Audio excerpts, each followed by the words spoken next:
एक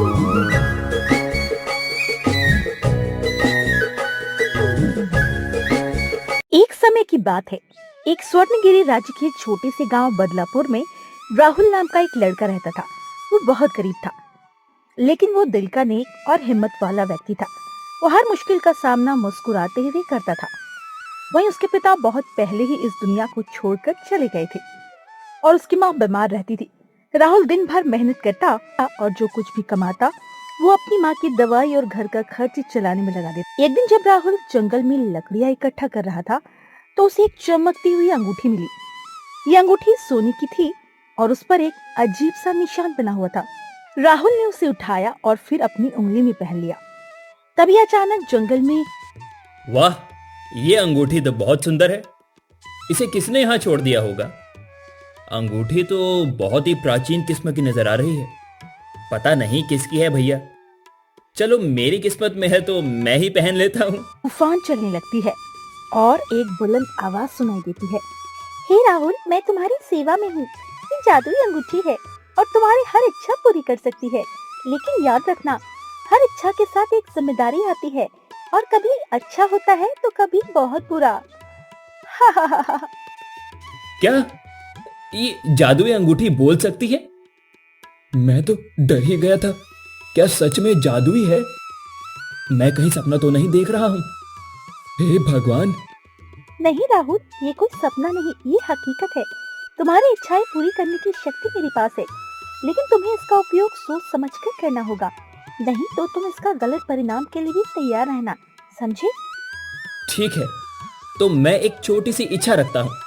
मैं चाहता हूँ कि आज रात के खाने के लिए ताज़ी गर्मा गर्म रोटी और सब्जी हो। क्या तुम मुझे ये लाकर दे सकती हो?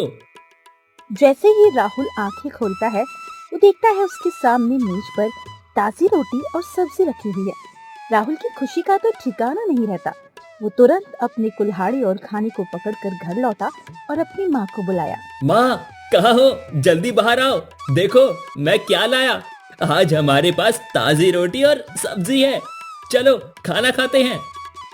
राहुल, ये सब कहाँ से आया? हमारे पास तो पैसे नहीं थे बेटा, और तुम तो जंगल गए थे। तुम्हें ये सब कहाँ मिला, बताओ मुझे। क्या तुमने कोई गलत काम तो नहीं किया या चोरी की? माँ, इतने सवाल? जरा रुको भी। मैंने कोई गलत काम और चोरी नहीं की है माँ। ये तो एक चमत्कार है और भगवान की कृपा है। मैंने आज जंगल में एक जादुई अंगूठी पाई है जो हमारी सभी इच्छाएं पूरी कर सकती है। माँ, हमारी तो निकल पड़ी। बेटा, जादू और चमत्कार अच्छे होते हैं, लेकिन याद रखना, हर चीज का सही उपयोग करना जरूरी है, नहीं तो ये हमें बर्बाद भी कर सकती है। तुम्हारे पिता अब इस दुनिया में नहीं रहे। अगर तुम्हें कुछ हो गया तो मेरा क्या होगा? हाँ माँ, मैं समझ गया और मुझे दुविधा में मत डालो। मैं इस जादुई अंगूठी का उपयोग सोच समझ कर करूंगा, जिससे कोई नुकसान नहीं होगा। आप बेकार ही सोच रही हैं माँ, मुझे कुछ नहीं होगा। राहुल ने अपनी माँ की बात मानी और अगले दिन उसने अंगूठी की मदद से अपनी माँ के लिए अच्छी दवाइयाँ मंगवाई। कुछ दिनों में उसकी माँ की तबीयत में सुधार होने लगा। राहुल ने सोचा, अब वो इस अंगूठी का उपयोग और लोगों की मदद के लिए करेगा। राहुल घर के बाहर बैठकर जादुई अंगूठी को देखकर सोच रहा था। ये जादुई अंगूठी आने से मेरा कितना काम आसान हो गया है। समय पर 2 समय का खाना मिल जाता है, माँ की दवाई भी आ जाती है। धन्यवाद जादुई अंगूठी। अभी गांव के कुछ बच्चे राहुल के पास आते हैं और बोलते हैं, राहुल भैया, हमें भूख लगी है। क्या तुम हमें कुछ खाने को दे सकते हो? इतना सुनते ही राहुल, हाँ, बताओ बच्चों, तुम्हें क्या खाना है? आप लोग जो बोलेंगे मैं तुम्हें वही खिलाऊंगा। वाह वाह, मजा आ गया। राहुल भैया हमें मनपसंद खाना खिलाएंगे। ये भैया, हमें तो समोसा खाना है। हाँ जरूर। जादुई अंगूठी, क्या तुम इन बच्चों के लिए कुछ समोसों का इंतजाम कर सकती हो? जादुई अंगूठी ने तुरंत बच्चों के लिए ताजे गरम गरम समोसे टेबल पर हासिल किया। बच्चे खुश होकर समोसे पर टूट पड़े और बहुत चुटकारे लेते हुए खाने लगे। धन्यवाद राहुल भैया, आज तो मजा ही आ गया। तुम बहुत अच्छे हो भैया। कोई बात नहीं बच्चों, मैं हमेशा तुम्हारी मदद करूंगा। अब तुम अपने घर जाओ। इतना बोलकर राहुल अपने कमरे में गया और अपने बिस्तर में जाकर सोचने लगा। धन्यवाद जादुई अंगूठी। तुम्हारे कारण कितनी जल्दी सभी की इच्छाएं पूरी हो जाती है, सभी लोग मुस्कुराते हो जाते हैं। इतना कहते ही वो सो जाता है और अब दूसरी सुबह राहुल ने गांव के गरीब लोगों की मदद करनी शुरू कर दी। उसने बीमार लोगों के लिए दवाइयाँ मंगवाई, भूखे लोगों के लिए खाने का इंतजाम किया और गरीब बच्चों के लिए कपड़े ले आया। गांव के लोग उसकी उदारता से बहुत प्रभावित हुए और उसे धन्यवाद देने लगे। लेकिन जैसे जैसे समय बीतता गया, राहुल को लगने लगा उसकी इच्छाएं पूरी होने के बावजूद उसे खुशी नहीं मिल रही है। वो चिंतित रहने लगा और एक दिन उसने अंगूठी से पूछा, जादुई अंगूठी, मैं इतना कुछ पा चुका हूँ, फिर भी मैं खुश क्यों नहीं हूँ? मुझे इसके लिए मार्गदर्शन करें। राहुल, खुशी सिर्फ चीजें पाने में नहीं होती। खुशी तब मिलती है जब तुम दूसरों की मदद करते हो और उनके चेहरे पर मुस्कान देखते हो। और वो तब होता है जब हम किसी की भी लालसा में ना हो, जैसे कि इसका अच्छा करूंगा तो मुझे सम्मान देगा। ऐसी भावना को तुम्हें छोड़ना होगा। तुमने अब तक बहुत कुछ पाया है, लेकिन क्या तुमने कभी सोचा है तुम्हारी इच्छाओं का दूसरों पर क्या असर पड़ रहा है? शायद तुम सही हो। मैंने सिर्फ अपनी और अपनी करीबी लोगों की जरूरतों को पूरा किया है और सोचने लगा था कि सब लोग मेरा सम्मान करेंगे। मुझे अब इस अंगूठे का उपयोग पूरे गांव की भलाई के लिए करना चाहिए और निस्वार्थ भाव से करना चाहिए। राहुल ने फैसला किया वो अब इस जादुई अंगूठी का उपयोग पूरे गांव और आसपास के लोगों की मदद के लिए करेगा। उसने गांव में एक स्कूल बनवाया जहां बच्चों को मुफ्त शिक्षा मिलती। उसने बीमार लोगों के लिए एक छोटा सा अस्पताल भी बनवाया।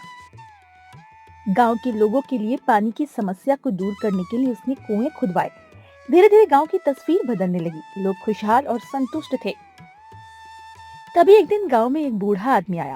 वो बहुत ही ज्ञानी और अनुभवी लग रहा था और उसने राहुल से कहा, बेटा, मैंने तुम्हारे बारे में बहुत कुछ सुना है। तुमने इस गांव की काया पलट दी है, लेकिन क्या तुम जानते हो कि तुम्हारी इस जादुई अंगूठी की असली ताकत क्या है? मुझे लगता है कि इसकी ताकत इच्छाएं पूरी करने में है और मुझे इसके बारे में ज्यादा नहीं पता बाबा। नहीं बेटा, इस जादुई अंगूठी की असली ताकत ये है कि ये तुम्हें सही रास्ता दिखाए। ये तुम्हें सिखाती है कि असली खुशी दूसरों की मदद करने में होती है बेटा। तुमने इसका सही उपयोग किया है और इसीलिए तुम्हें सच्ची खुशी मिली है। बेटा, सम्मान तो एक बहुत छोटी सी चीज है। अगर हम अपने काम को अच्छे से करें तो ये सब अपने आप मिल जाता है बेटा।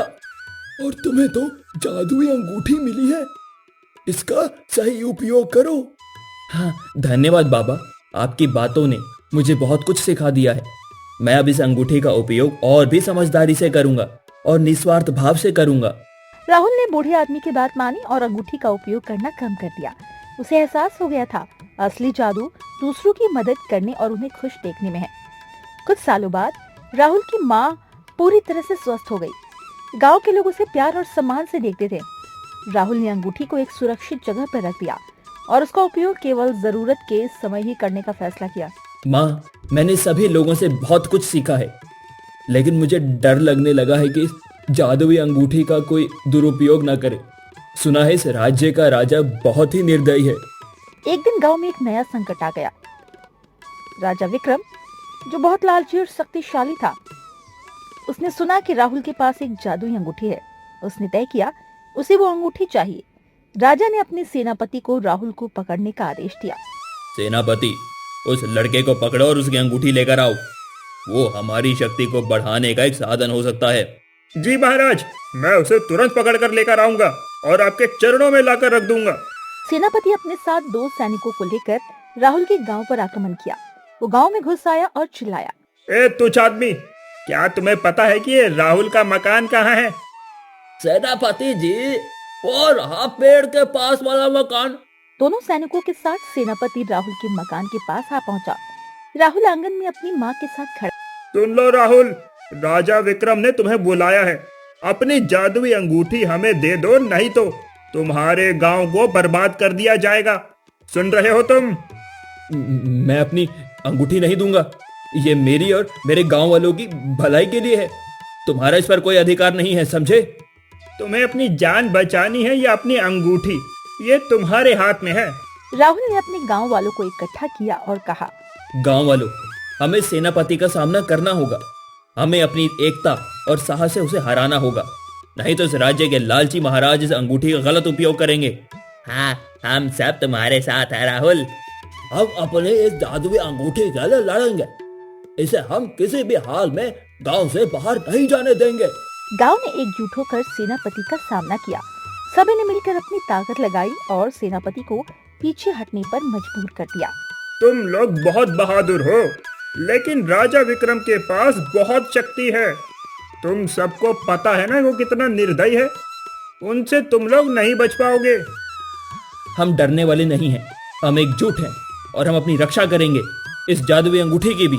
सेनापति अपने सैनिकों के साथ दुम दबाकर भागा और दरबार में पहुंचा।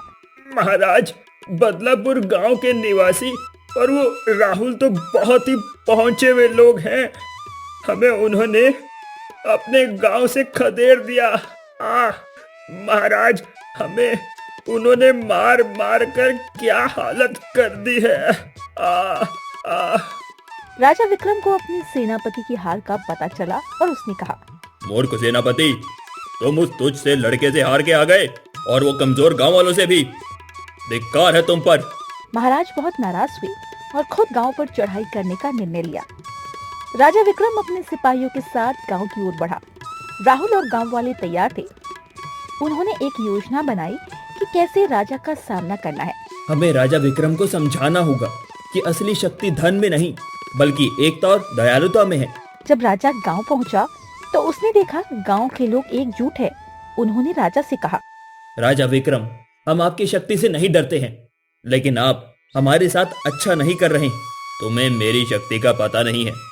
मैं तुम्हें सभी को मौत के घाट उतार सकता हूँ, समझे तुम लोग। राजा ने अपने सिपाहियों को आदेश दिया।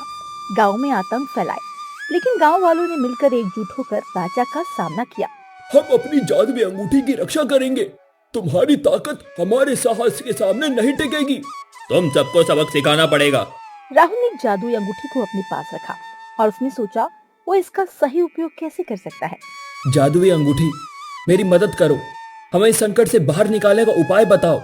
राहुल, तुम्हें अपनी दया और समझदारी से काम लेना होगा। हिंसा से कुछ नहीं होगा। राहुल ने अपनी बुद्धिमानी का उपयोग करते हुए राजा विक्रम से कहा, राजा विक्रम, तुम हमारी इस जादुई अंगूठी को नहीं ले जा सकते। अरे हट, बड़ा आया मुझे बताने वाला। इतना कहकर राजा ने धक्का देते हुए अंगूठी छीन ली और वो अपने सैनिकों के साथ अपने राज्य लौट आया। बड़ा आया था मुझे समझाने वाला। अब मैं इस जादुई अंगूठी से अपने राज्य के पूरे राजकोष को भर दूंगा। राजा बहुत ही लालची और क्रूर था और बहुत ही निर्दयता से एक जादुई अंगूठी से बोलता है, ये जादुई अंगूठी, क्या तुम मेरे राजकोष को भर सकती हो? क्यों नहीं महाराज, मैं तुम्हारे राजकोष को जरूर भर दूंगी, लेकिन अगर आप सच्चे और अच्छे रहेंगे तब। हाँ हाँ, मैं दिल का बहुत साफ हूँ, है ना मंत्री जी? मंत्री और सभी दरबार में महाराज के हाँ में हाँ मिला दिया, क्योंकि सभी लोग महाराज से बहुत डरते जो थे। देखा जादुई अंगूठी, सभी लोग भी तो हाँ बोल रहे हैं। अब तो राजकोष भर दोगी ना?